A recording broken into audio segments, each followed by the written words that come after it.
নমস্কার, আমি মৌতোষ। আর আজকে আপনাদেরকে হেয়ার ট্রান্সপ্লান্টের পরে যারা মিনক্সিডিল ব্যবহারের সঠিক নিয়মটা এখনো পর্যন্ত বারবার বলে দেওয়ার পরেও বুঝতে পারছেন না যে কিভাবে মিনক্সিডিল ব্যবহার করবেন, তাদের জন্য স্পেশালি মিনক্সিডিল ব্যবহার করার সঠিক নিয়ম কোনটা এবং কত ঘন্টা পর্যন্ত এই মিনক্সিডিল আপনাকে ব্যবহার করতে হবে, আর মিনক্সিডিল ব্যবহার করার ঠিক কতদিন পর থেকে আপনি রেজাল্ট পাবেন। আর এর ব্যবহার করার যেমন একদিকে সুবিধা আছে, ঠিক অপরদিকে কিন্তু প্রত্যেকটা প্রোডাক্ট ব্যবহার করার একটা অসুবিধা আছে। এই যে ধরুন হেয়ার ট্রান্সপ্লান্টের পরে আমরা গাদা গাদা মেডিসিন খাই, মাল্টিভিটামিন, ক্যালসিয়াম, ডিএসটি ব্লগার, ফিনেস্ট্রয়েড, ডিউট্রাস, এই ধরনের যে মেডিসিনগুলো খাই তার জন্য অনেক বেশি কস্টিং আছে। কস্টিং নিয়ে এর আগে অনেক ভিডিও বানিয়েছি, তাই যারা একদম চ্যানেলের প্রথম এসেছেন জানেন না যে আমি কি রিলেটেড ভিডিও বানাই, চুলের সমস্যা, হেয়ার ট্রান্সপ্লান্ট, এই ধরনের ভিডিও আমি প্রচুর বানিয়েছি আপনাদের জন্য। তাই সেই ভিডিওগুলো যদি একটু না দেখে থাকেন তাহলে এক্ষুনি নিচে দেওয়া রেড কালারের সাবস্ক্রাইব বাটনে ক্লিক করে অল নোটিফিকেশন অন করে রাখুন, আর প্লেলিস্টে গিয়ে আমার চ্যানেলের সমস্ত ভিডিওগুলো আপনি চাইলে দেখে নিতে পারবেন। হ্যাঁ, তার সঙ্গে সঙ্গে জানিয়ে রাখি আমি এখান থেকে হেয়ার ট্রান্সপ্লান্ট করে প্রায় 3 বছর কমপ্লিট করে ফেলেছি। আমার হেয়ার ট্রান্সপ্লান্ট রিলেটেড যে কোনো কোয়ারি থাকলে আপনারা সরাসরি আমাকে কল করতে পারেন স্ক্রিনে দেওয়া নাম্বারে, বা মেসেজ করতে পারেন হোয়াটসঅ্যাপে এবং জানাতে পারেন আপনাদের সমস্যা। চলুন আজকে কথা বলি যে আমার কাছে কতগুলো মিনক্সিডিল আছে, আমি কখন কোন সময় কিভাবে মিনক্সিডিল ব্যবহার করি, যখন বাইরে চলে যাই বাড়িতে থাকি না তখন মিনক্সিডিলগুলো ঠিক কোন ওয়েতে ব্যবহার করতে পারি, এবং মিনক্সিডিলের পাশাপাশি লোনিট্যাপ বলে একটা ট্যাবলেট পাওয়া যায়, সেটাও আমি নিই, এখনো পর্যন্ত খাচ্ছি কিনা সে বিষয়ে পুরো ধারণা আজকে আপনাদেরকে দিতে চলেছি। এই মুহূর্তে আমার কাছে দেখতে পাচ্ছেন একটা, দুটো, তিনটে, এই তিনটে ডাব্বা আছে মিনক্সিডিলের, এবং আমি এই ব্র্যান্ডের মিনক্সিডিলগুলো পর্যন্ত এখনো পর্যন্ত ব্যবহার করি। এটা আছে জুইভার হেয়ার গ্রোথ সলিউশন, এবং এগুলো জুইভারের আলাদা আলাদা কম্বিনেশনের মিনক্সিডিল, এবং এখনো পর্যন্ত প্রায় অনেকগুলো মিনক্সিডিল আমি ব্যবহার করেছি। এই 3 বছরে আমি অনেকগুলো মিনক্সিডিলই ব্যবহার করেছি। প্রত্যেকটা মিনক্সিডিল প্রায় 3 মাস পর্যন্ত চলে যায়, কারণ আমি একবার করে মিনক্সিডিল ব্যবহার করি, এবং মিনক্সিডিল যেহেতু একটা হেয়ার গ্রোথ সলিউশন, আমাদের ওভারঅল স্ক্যাল্পে, যেহেতু মাথাটা আমাদের একদম শীর্ষে থাকে, মাথার সবার ওপরে, তো ব্লাড সাপ্লাইটাকে ইনক্রিজ করার জন্য এই ধরনের মিনক্সিডিল দেওয়া হয়, যেটা আপনার ব্লাড সাপ্লাইটাকে ইনক্রিজ করবে। মেনলি হেয়ার গ্রোথ বাড়ানো, হেয়ার থিনিং এবং ডিএসটি ব্লক একসঙ্গে করার কাজ হচ্ছে মিনক্সিডিলের কাজ। এবার আমি বলে রাখি যে মিনক্সিডিল শুধুমাত্র এখন একটা ফর্মে আসছে না, মিনক্সিডিল উইথ ফিনেস্ট্রয়েড আছে, যেটা আপনার ডিএসটিটাকে ব্লক করে। বাট এটা ব্যবহারের ক্ষেত্রে অবশ্যই মনে রাখতে হবে স্ক্যাল্পটা যেন অবশ্যই পরিষ্কার থাকে, এরকম সেরকম কন্ডিশনে আপনাকে এই মিনক্সিডিলটা ব্যবহার করতে হবে।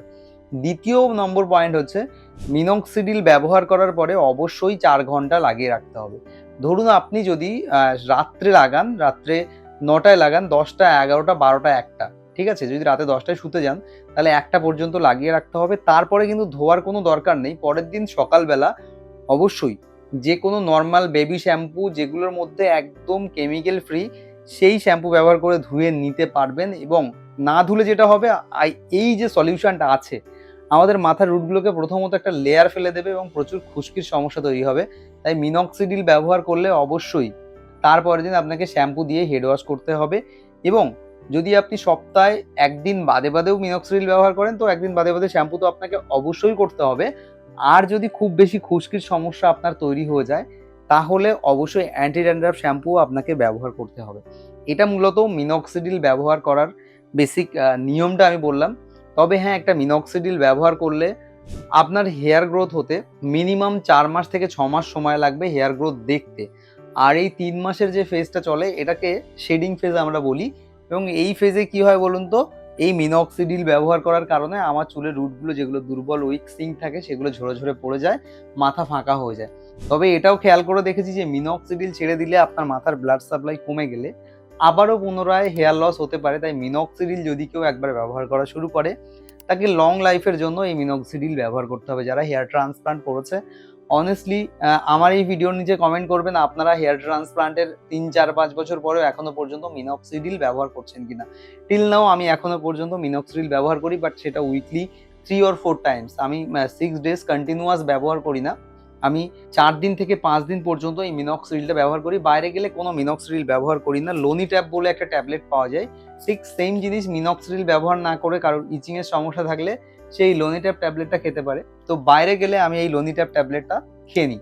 তাহলে আমি মিনক্সিডিল তো ব্যবহার করলাম না, বাট লোনিট্যাপ যেটা মিনক্সিডিল ট্যাবলেট, আমি এটাকে আপনাদেরকে জানিয়ে দিই, 2.5 mg লোনিট্যাপ। এটা হচ্ছে সেই কাজটাই করবে আপনার ব্লাড সাপ্লাই বা আপনার স্ক্যাল্পের ব্লাড সাপ্লাইটা বাড়িয়ে দেওয়া। আর মিনক্সিডিল ব্যবহার করার ক্ষেত্রে আর কোনো রেস্ট্রিকশন নেই, স্ক্যাল্পটাকে খুব শুকনো হতে হবে। মিনক্সিডিল ব্যবহার করার পরে আপনি বাইরে কোথাও রৌদ্রে যাবেন না, ঘামে যাবেন না, মাথায় যেন ঘাম না হয়। অবশ্যই হাতগুলোকে ধুয়ে নেবেন, সেটা মুখে এবং চোখে যেন না লাগে, এই অভ্যাসটা অবশ্যই তৈরি করবেন। ইভেন আমিও রাতে মিনক্সিডিল লাগানোর পরে হাতটাকে খুব ভালো করে ওয়াশ করি বা কখনো কখনো স্যানিটাইজার দিয়ে ওয়াশ করে তারপরে শুতে যাই। এটাই মূলত মিনক্সিডিলের কাজ। এবং 3 মাস পর থেকে ছোট ছোট হেয়ার আপনি দেখতে পাবেন যদি মিনক্সিডিল ব্যবহার করে থাকেন। মিনক্সিডিল নিয়ে আপনাদের আরও কি কমেন্ট আছে বা মন্তব্য আছে অবশ্যই কমেন্ট বক্সে জানাবেন। আমি মিনক্সিডিলের ডিটেল ভিডিও বানাবো। বাকি ভিডিও পেতে অবশ্যই আপনাদের কাছে একটা ছোট্ট অনুরোধ করবো, চ্যানেলটিকে সাবস্ক্রাইব করবেন। প্রবলেম থাকলে নিজের ভাই মনে করে সরাসরি স্ক্রিনে দেওয়া নাম্বারে কল করে আমার সঙ্গে কথা বলতে পারেন। আমি আপনাদেরকে এই বিষয়ে জানাবো যে আপনারা কোন বিষয়ে কি করতে পারেন বা কোনটা সঠিক ব্যবহারের নিয়ম আমি আপনাদেরকে অবশ্যই জানিয়ে হেল্প করব। কমেন্ট করবেন, দেখা হচ্ছে পরবর্তী ভিডিওতে।